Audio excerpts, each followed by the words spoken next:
السلام علیکم ورحمۃ اللہ وبرکاتہ۔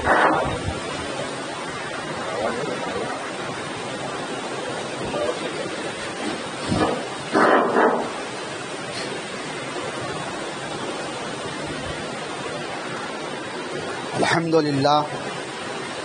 للہ رب العالمین والعاقبۃ للمتقین والصلاة والسلام علی سید الانبیاء والمرسلین وعلی آلہ وصحابہ اجمعین، اما بعد فاعوذ باللہ من الشیطان الرجیم، بسم اللہ الرحمن الرحیم، ان الصلاة ونسوک ومحیای ومماتی للہ رب العالمین، صدق اللہ العلی العظیم وصدق رسولہ النبی الکریم الامین الامین، ونحن علی ذلک لمن الشاہدین والشاکرین والحمد للہ رب العالمین۔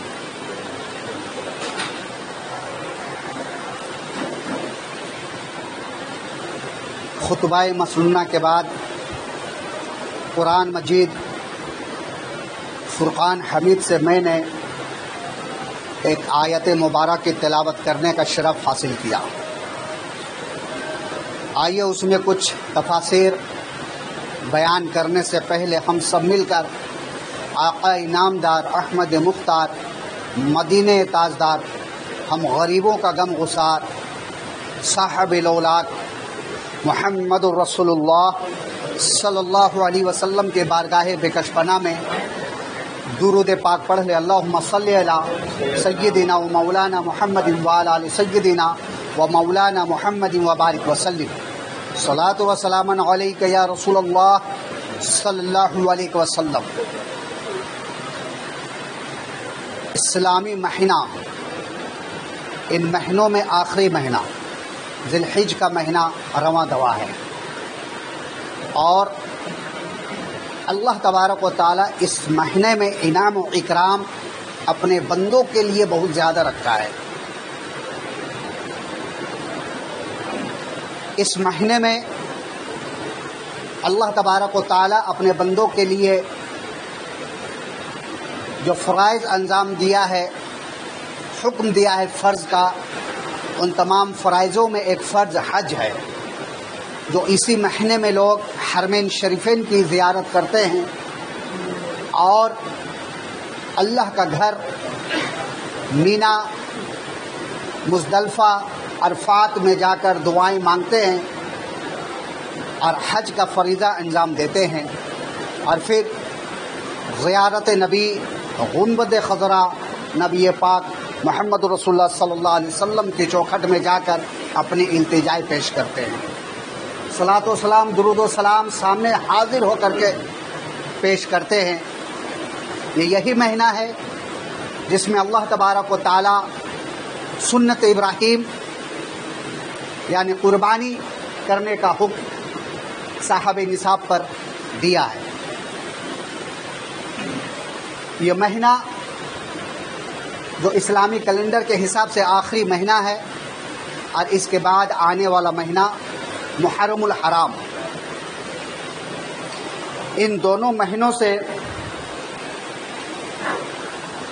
ہمیں یہ پتہ چلتا ہے کہ یہ جو ہمارا اسلام ہے، دین اسلام، آخری مہینہ بھی اثار چاہتا ہے، قربانی مانگتا ہے، اور آنے والا یعنی شروعات کا مہینہ بھی، محرم الحرام کے مہینہ بھی اثار چاہتا ہے، قربانی چاہتا ہے۔ قربانی صرف جانور ذبح کرنے کا نام نہیں ہے، قربانی صرف ایک جانور خدا کی بارگاہ میں قربان کرنے کا نام قربانی نہیں ہے۔ میرے دوستوں، بزرگوں، نوجوان ساتھیوں، قربانی کا مطلب، اثار کا مطلب یہ نہیں کہ ہم رب کی بارگاہ میں قربانی دے دیے اور پھر ہم بری ہو گئے۔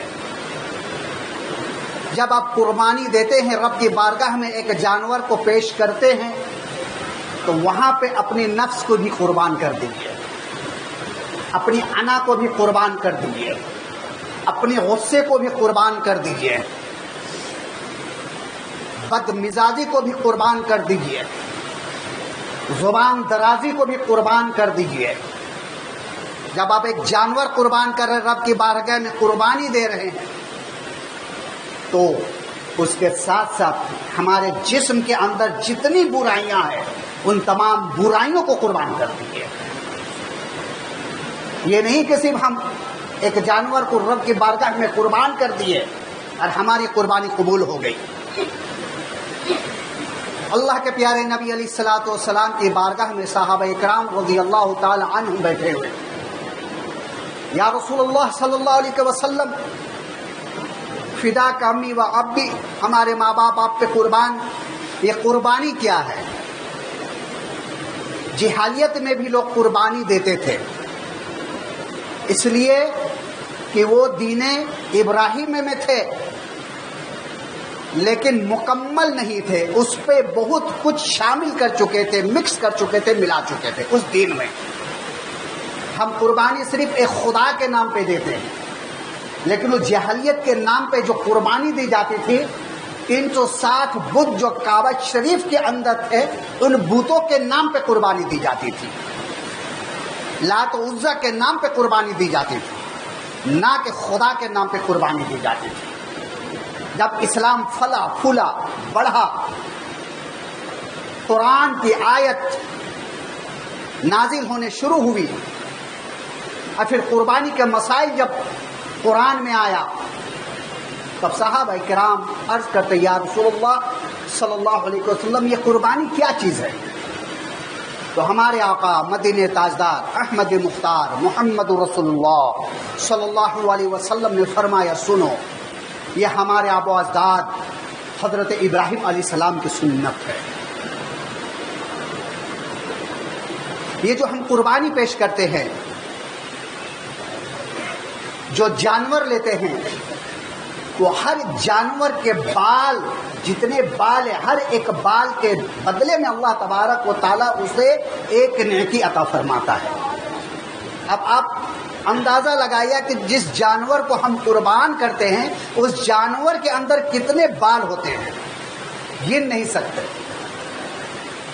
اتنے انسان کو ثواب اللہ تبارک و تعالیٰ دیتا ہے اس انسان کو جس نے رب کے لیے قربانی پیش کی.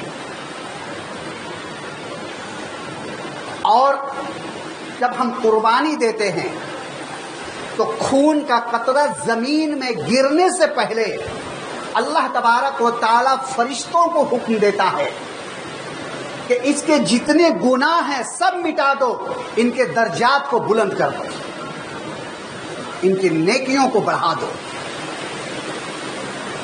جانور کے قطرات، خون کے قطرات زمین میں گرنے سے پہلے اللہ تبارک و تعالیٰ شخص کے گناہوں کو معاف کر دیتا ہے جو رب کی بارگاہ میں قربانی دیتا ہے، اب جانور کو قربان کرتا ہے. حضرت عائشہ صدیقہ رضی اللہ تعالی عنہا بیان فرماتی ہے کہ میں نے سنی رسول اللہ صلی اللہ علیہ وسلم سے یہ کہتے ہوئے کہ یوم النحر یعنی قربانی کے دن انسان کا عمل خون بہانے سے زیادہ محبوب رب کی بارگاہ میں کچھ نہیں ہے. اللہ کی بارگاہ میں سب سے زیادہ جو محبوب ہے وہ جانور کا خون بہانا ہے.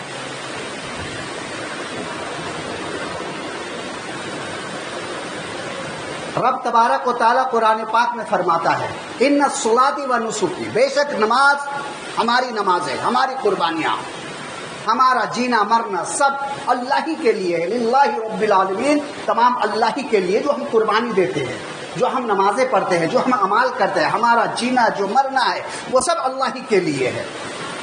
یہ تمام عبادات جو ہم عمل کرتے ہیں سب اللہ ہی کے لیے ہے. اللہ تبارک و تعالیٰ ہمیں اس دنیا میں بھیجا اپنی عبادت کے لیے. تو قربانی کرنا بھی یوم النحر میں یہ اللہ کی عبادت ہے، اور قربانی کرنا صاحب نصاب پر فرض ہے. اب کچھ مسائل ہیں جسے جاننا بہت ضروری ہے. مثلا سب سے پہلے مسئلہ ذبح کرنے کا ہے. اس میں بہت سے لوگ مسٹیک کرتے ہیں. جب ہمارا جانور صحیح سے ذبح ہی نہیں ہوگا تو پھر ہماری قربانی قبول کہاں سے ہوگی؟ مثال کے طور پہ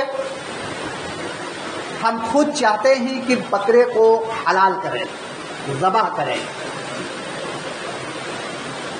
اور ساتھ میں جو قصاب آتا اس کو بھی کہتے ہیں کہ ہمارے ساتھ چھری کو پکڑ لو.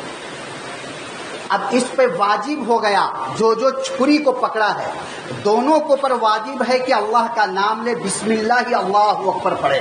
اگر ان میں سے دونوں میں سے کوئی ایک نے نہیں پڑھا تو پھر اس کی قربانی قبول نہیں ہوگی, وہ جانور صحیح طریقے سے حلال نہیں ہوگا. یاد رکھیں, جب ہم چاقو پکڑیں گے, چھری اپنے ہاتھوں میں دستے کو اور گردن حلقوم میں چڑھائیں گے تو جتنے لوگ بھی اس چھری کو پکڑے ہیں, ایک ہو یا دو ہو تین ہو, تو سبوں کی زبان سے بسم اللہ اللہ اکبر کی آواز نکلنی چاہیے. ان میں سے اگر کوئی خاموش ہے بسم اللہ اللہ اکبر نہیں کہا تو وہ جانور حلال نہیں ہوگا, اور جب جانور حلال نہیں ہوگا تو پھر قربانی قبول کہاں سے ہوگی. دوسرا مسئلہ یہ ہے کہ ایک شخص حلال کرتا ہے جانور کو, بسم اللہ اللہ اکبر پڑھتا ہے اور رنگیں نہیں کٹتی ہے, اور وہ قصائی کے ہاتھ میں چھری پکڑا دیتا ہے, اور پھر قصائی بغیر بسم اللہ پڑھے ہوئے حلال کرنا چالو کرتا ہے. اس طریقے بھی جانور حلال نہیں ہوگا. جب آپ بسم اللہ پڑھ کے جانور کے اوپر چھری چلائے, تھوڑا سا خون نکلا اور آپ فوراً قصائی کے ہاتھ میں دستہ پکڑا دیے چھری کا, اب وہ چلا رہا ہے تو اس کی زبان سے بھی بسم اللہ اللہ اکبر نکلنا ضروری ہے. اگر نہیں نکلے گا تو پھر وہ جانور حلال نہیں ہوگا, اور حلال نہیں ہوگا تو پھر ہماری قربانی قبول نہیں ہوگی. دھیان رکھیں ان تمام چیزوں سے. دوسری بات, 4 رگیں کٹنا ضروری ہے گردن کی. اگر وہ 4 رگیں نہیں کٹتی ہے تو صحیح طریقے سے وہ جانور حلال نہیں ہوتا ہے. سب سے پہلی رگ جو ہوتی ہے وہ سانس جس سے ہم لیتے ہیں, وہ رگ, پھر جس سے کھانا اندر جاتا ہے موٹا سا رگ ہوتا ہے وہ رگ, اور پھر دونوں رگوں کے اگل بگل میں 2 رنگیں ہوتے ہیں, وہ دونوں رگ کا کٹنا ضروری ہے. یہ 4 رگیں جانور کا کٹنا ضروری ہے. اگر یہ 4 رگیں جانور کا نہیں کٹے گا اور آپ یوں ہی چھوڑ دیں گے, وہ بھی جانور حلال نہیں ہوگا. 4 رگیں کو کٹنا بہت ضروری ہے اچھی طریقے سے. دوسری بات کہ ابھی جانور کی روح قبض بھی نہیں ہوئی, جسم سے پوری روح نکلی بھی نہیں, اور کسائی کیا کرتے ہیں, اس کا کاٹنا چھاٹنا چمڑی چھلنا چالو کر دیتے ہیں. یہ گناہ کبیرہ ہے, گناہ ہے. جب تک کہ جسم سے پوری روح نہ نکل جائے, جب تک کہ جانور ٹھنڈا نہ ہو جائے, اس وقت تک اس کے کوئی جسم کا حصہ نہ کاٹا جائے, نہ پیر نہ کان, نہ الگ کیا جائے گردن اس کے جسم سے, دھڑ سے. یا پھر بہت سے قصاب کو دیکھا جاتا ہے کہ چھری اندر حلق میں دل میں ڈال کر کے دل کے چھروں کو ختم کر دیتا ہے تاکہ بکرا جلدی ٹھنڈا ہو جائے. یہ بھی گناہ ہے, ایسا کرنا بھی گناہ ہے. اس لیے کہ قصابوں کا کیا کام ہے, منی کمانا, پیسہ کمانا. وہ جلدی جلدی یہاں کسی طریقے سے نپٹا لو, ختم کرو, اور پھر ہم دوسری جگہ جاتے ہیں, وہاں پہ پیسہ کماتے ہیں. تو ہم پیسے کمانے کے چکر میں کسی کی قربانی, کسی کا اثار برباد نہ کرے, کسی کا اعمال برباد نہ کرے.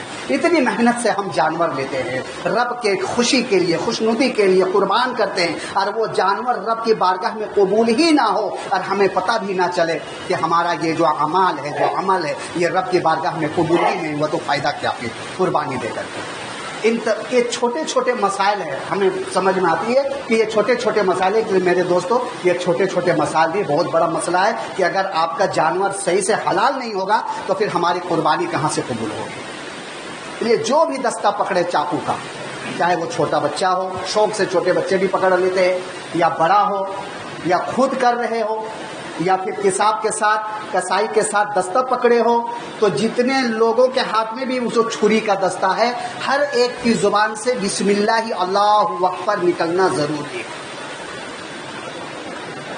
دوسری چیز یہ دیکھی جاتی ہے کہ جو قصاب آتے زیادہ تر وہ گٹکا پان منہ میں رکھے رہتے ہیں, اور پھر اسی طریقے سے وہ حلال کرتے ہیں. اگر ایسا کوئی ملے تو اسے بولے کہ جو تمہارے منہ کے اندر ہے یہ گٹکا یا پان وغیرہ, آپ اسے پھینکے, غرارہ کریں, کلی کریں, اس کے بعد اللہ کا نام لیں. اس لیے کہ ہم یوں ہی منہ میں رکھے رہیں گے, بسم اللہ اللہ اکبر کہیں گے, تو اچھی طریقے سے یہ الفاظ ادا نہیں ہوں گے, اور الفاظ اچھی طریقے سے ادا نہ ہونے کی وجہ سے پھر ہمارا جانور صحیح سے حلال نہیں ہوگا, اور جب ہمارا جانور حلال نہیں ہوگا تو قربانی قبول کیسے ہوگی. اب مسئلہ گوشت میں آ گیا. ذبح کا مسئلہ تو آپ لوگ الحمدللہ سمجھ گئے ہوں گے, سمجھ گئے نا. درود پاک پڑھ لیں. اللہم صلی علی سیدنا مولانا محمد و علی آل سیدنا و مولانا محمد و بارک وسلم. صلاۃ و سلام علیک یا رسول اللہ صلی اللہ علیہ وسلم. گوشت اگر آپ بڑے جانور میں حصہ لیے ہیں تو برابر تقسیم ہوگا. جب برابر تقسیم کرنا ہوگا آپ کو، برابر جتنا جتنا بن رہا ہے، ایک بوٹی بھی کم پیش نہیں آنی چاہیے، برابر کا حصہ ہونا چاہیے. 7 لوگ ہیں، 7 کا برابر حصہ ہونا چاہیے اس گوشت میں. اور ایک بکرا اگر ذبح کر رہے اپنے تو وہ آپ ہی کیا ہے. جب یہ گوشت ہمارے گھر آ جائے یا جہاں ہم حلال کر رہے وہاں آ جائے تو ان کا 3 حصہ کریں. پہلا حصہ خود اپنے لیے، دوسرا حصہ جو ہے وہ اپنے رشتہ داروں کے لیے جس کے گھر میں قربانی نہ ہوا ہو. اکثر یہ دیکھا جاتا ہے کہ جن کے یہاں قربانی ہوتی ہے لوگ انہی کے یہاں گوشت پہنچاتے ہیں، پھر وہ جو اپنی قربانی دیتے ہیں وہ ان کے یہاں پہنچا دیتے ہیں. یہ اللہ کا مہمان ہے. اللہ تبارک و تعالیٰ نے ہمیں صاحب نصاب بنایا، ہم قربانی دے سکتے ہیں، لیکن وہ غربا یا وہ رشتہ دار جن کے یہاں قربانی نہیں ہوئی ہے، تو اب معلوم کرے کہ آپ کے رشتہ داروں میں کن کے یہاں قربانی نہیں ہوئی ہے. دوسرا حصہ. تیسرا حصہ غریبوں کے لیے، غربا کے لیے جو مانگنے کے لیے آتے ہیں. اب جو مانگنے کے لیے آتے ہیں ان میں تحقیق کر لے کہ مسلمان ہیں، اس لیے کہ قربانی کا گوشت غیر مسلم کو دینا منع ہے. قربانی کا گوشت ہم غیر کو نہیں دے سکتے. ہاں آپ کو زیادہ لگاؤ ہے، دوستی ہے، محبت ہے تو آپ ان کے لیے الگ سے گوشت خرید کر دے سکتے ہیں، لیکن قربانی کے حصوں میں سے نہیں دے سکتے. آپ کے یہاں کام کرنے والے بہت سے ایسے لوگ ہوں گے، قربانی کا موسم ہے ہمیں دینا بھی چاہیے، تو ہم قربانی کا گوشت نہیں دیں گے، الگ سے کٹوا کر الگ سے لا کر کے انہیں 1 کلو 2 کلو جتنے بھی اپنی حیثیت ہے اسے ہم دے دیں، لیکن قربانی کے گوشت میں سے نہ دیں. قربانی کا گوشت دینا غیروں کو منع ہے. چمڑا بہت سے بول رہے دفن کر دینا چاہیے، دفن نہیں، دفن کرنا منع ہے. اسے آپ مدارس میں دے دیں، یتیم بچے جہاں پڑھتے ہیں وہاں دے دیں، اسے دفن نہ کریں، بلکہ جس کا حق ہے وہاں تک پہنچا دیں چمڑے کو. اور اچھے سے چمڑے کو بکرے سے نکالا جائے تاکہ چمڑا کٹے نہ، پھٹے نہ، ورنہ پھر اس کی کوئی قیمت نہیں ہوتی ہے اور وہ ویسٹ میں جاتا ہے. اور قربانی کا جانور جو ہے وہ تو پچھلے بار ہی بتا چکا، خوبصورت ہو، بہترین ہو، زیادہ سے زیادہ بال والا ہو. وجہ یہ ہے کہ ہمارے آقا علیہ الصلوۃ والسلام نے فرمایا ہر ایک قربانی کرنے والوں کے نام پہ ہر ایک بال کے بدلے میں اسے ثواب ملتا ہے. تو جتنا بال ہوگا اتنی ہمیں ثواب ملے گا. اب قربانی واجب کن کے اوپر ہے؟ تو جو صاحب نصاب ہے ان کے اوپر قربانی واجب ہے. گھر میں اگر ایک ہے تو جو صاحب نصاب ہے وہ اپنے نام پہ قربانی دیں. اور اگر اللہ تبارک و تعالیٰ نے اسے استطاعت دیا ہے اور بھی اپنے مرحومین کے نام پہ قربانی دینا چاہتے ہیں تو وہ الگ سے بکرا خرید کر یا بڑے جانور میں ان کا نام نکالے. لیکن پہلا فرض جو بنتا ہے وہ اپنے نام کا بنتا ہے کہ اپنے نام سے ہم قربانی دیں. عورتیں اگر صاحب نصاب ہے تو عورتیں اپنے نام سے کروائیں، ان کے اوپر بھی فرض ہے، واجب ہے. جس طریقے سے نماز فرض ہے اسی طریقے سے قربانیاں بھی فرض ہے. جو عورتیں صاحب نصاب ہے کہ اپنے نام سے قربانی دیں. بچے نابالغ ہیں ان کے اوپر قربانی جائز نہیں ہے، لیکن نفلی طور پہ اگر آپ دینا چاہتے ہیں تو ان کے لیے بھی آپ الگ سے بکرا خریدیں. اب اگر ایک مسئلہ اور سمجھ لیں کہ کسی نے منت مانگی ہو کہ ہم قربانی دیں گے تو ان کے اوپر 2 بکرے واجب ہے دینا. ایک جو ان کے اوپر فرض ہے، ایک جو ان کے اوپر فرض ہے قربانی دینا، اور دوسرا جو خود کو اپنے اوپر منت مانگ کے فرض قرار دے دیا. ایک تو رب کی طرف سے فرض ہے کہ آپ کو قربانی دینا، دوسرا ہم خود اپنے اوپر فرض. منت بھی ایک واجب ہے، فرض ہے. جس نے منت مانگ لی اسے پورا کرنا ہے، یہ اپنے اوپر. ایک تو رب کا حکم ہے جو فرض ہے، نماز روزے زکوٰۃ ہے، اور دوسرا بندے خود اس چیز کو اپنے اوپر لازم قرار لے لیتا ہے، اپنے اوپر فرض قرار دے دیتا ہے منت مانگ کر. اب کسی نے منت مانگی ہو کہ ہم نے قربانی دینی ہے تو اس کے اوپر فرض ہے کہ 2 بکرے لائے، ایک خود پہلے اپنے نام سے بکرا کرے اور دوسری جو منت مانگے ہیں وہ منت کی نیت سے قربانی کرے. اور مسئلہ یہ ہے کہ جو منت کی قربانی ہو وہ خود نہ کھائے نہ گھر والوں کو کھلائے. بلکہ وہ جتنے بھی گوشت ہے سب صدقہ کر دیں۔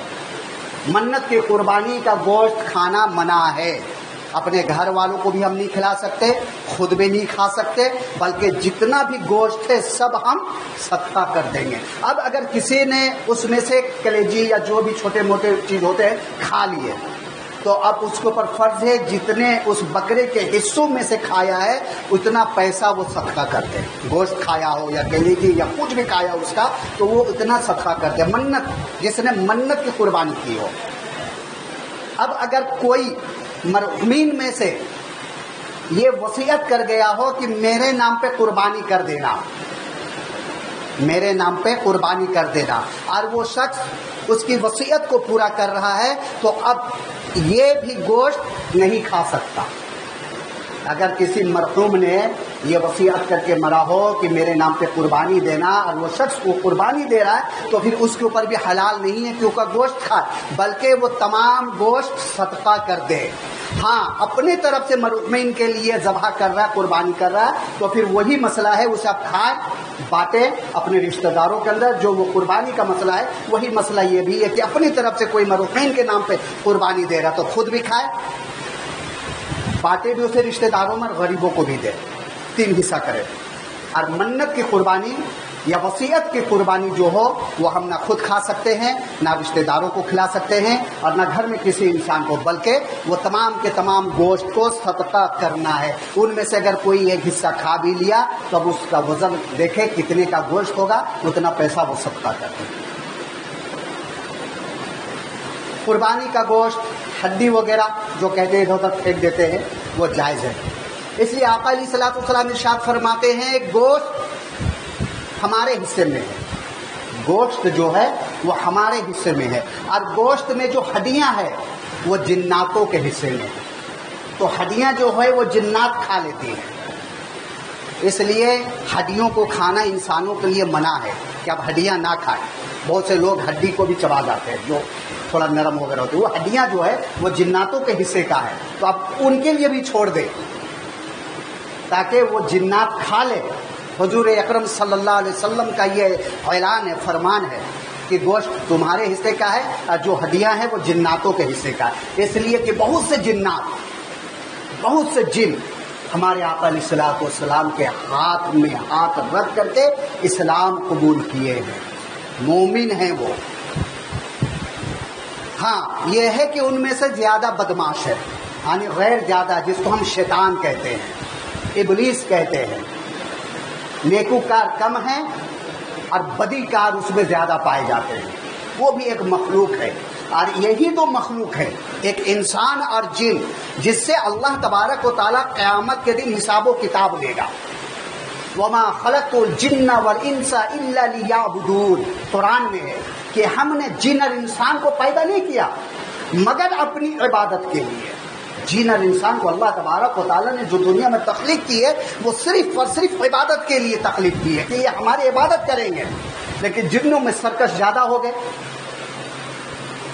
لیکن اب کیا ہم جن سے کم ہیں؟ اس سے زیادہ سرکش ہم ہو گئے ہیں۔ اعمال ہمارے اندر نہیں، نماز ہمارے اندر نہیں، اچھی باتیں ہماری زبان سے نہیں نکلتی ہے، تو آپ قربانی دے رہے ہیں، الحمدللہ قربانی دیجیے۔ قرب، اللہ تبارک و تعالیٰ کے پیارے نبی علیہ الصلوۃ والسلام ارشاد فرماتے ہیں قرب، یہ جو تم قربانی دیتے ہو، نہ اس کا گوشت، نہ اس کا کھال، نہ اس کے سینگے، یہ رب کی بارگاہ میں نہیں پہنچتے، بلکہ تمہارا جو عقیدہ ہے، قرب ہے، وہ رب کی بارگاہ میں پہنچتا ہے۔ اعمال تو سچی نیت سے، دکھاوے کے لیے نہیں، رب کو دکھاوا پسند نہیں ہے، اللہ تبارک و تعالیٰ کو دکھاوا پسند نہیں ہے۔ حضرت شیخ سعدی علیہ رحمہ بہت بڑے مفکر، بہت بڑے عالم دین گزرے ہیں، اور ان کی بہت اچھی 2 کتابیں ہیں، گلستہ اور گوستہ فارسی میں ہے، ہر عالم دین کو یہ 2 کتابیں پڑھائی جاتی ہیں۔ ان کا ایک حکایت ہے کہ جا رہے تھے باپ بیٹے دونوں، تو کہیں پہلے سرائے کھانا رہتا تھا، لوگ جا کر وہاں آرام کرتے تھے، تو رات ہوئی وہیں آرام کیے، تو تہجد کے لیے اٹھے۔ جب تہجد کے لیے اٹھے تو بیٹے بھی اٹھے اور دونوں نماز پڑھے، تو ان کے بیٹے نے کہا کہ کیسا ہے، سب لوگ سو رہے، ہم لوگ نماز پڑھ رہے۔ تو شیخ سعدی رحمہ فرماتے ہیں نہیں، اب تمہاری نماز قبول نہیں ہوگی، تم کو اللہ نے توفیق دیا ہے، تم نے نماز پڑھے، وہ سو رہے کیا ان کا اعمال ان کے ساتھ ہے. تو اس لیے دل میں کبھی ایک رائے کے دانے کے برابر بھی تکبر مت لانا. یہ ہمارے اعمال آگ میں جس طریقے سے لکڑیاں بھسم ہو جاتی اسی طریقے سے ہمارے اعمال بھسم ہو جائیں گے اگر ذرا سا بھی ہماری دل میں تکبر آیا تو. کہ ہم نماز پڑھتے فلاں شخص نماز نہیں پڑھ رہا ہے, نہیں بالکل نہیں. آپ نماز پڑھ رہے اللہ کے لیے پڑھ رہے, عبادت کر رہے اللہ کے لیے, قربانی دے رہے اللہ کے لیے دے رہے, صرف اللہ کے لیے. ان صلاتی و محیای و مماتی للہ رب العالمین. یہ ہماری نماز ہے, یہ ہماری قربانیاں, یہ ہمارا جینا, یہ مرنا سب اللہ کے لیے ہے. 8:30 بجے کی جماعت ہے انشاءاللہ تبارک و تعالی. اتوار کے دن یوم النہر ہے, اس دن 8:30 بجے یہاں جماعت ہوگی. اور کل یوم العرفہ ہے, ہو سکے تو کل روزہ رکھیں. یہ روزہ اللہ تبارک و تعالیٰ کو بہت پسند ہے. یوم عرفہ کا روزہ رکھنا بہت بڑا ثواب ہے. وآخر دعوانا والحمد للہ رب العالمین. استغفر ربی من کل ذنب واتوب الیہ. آپ لوگ کھڑے ہو جائیں, اچھے سے سبھی درست کر لیں, جگہ مل جائے سبھی لوگوں کو. کھڑے ہو جائیں, کھڑے ہو کے سبھی درست کر لیں اچھے سے.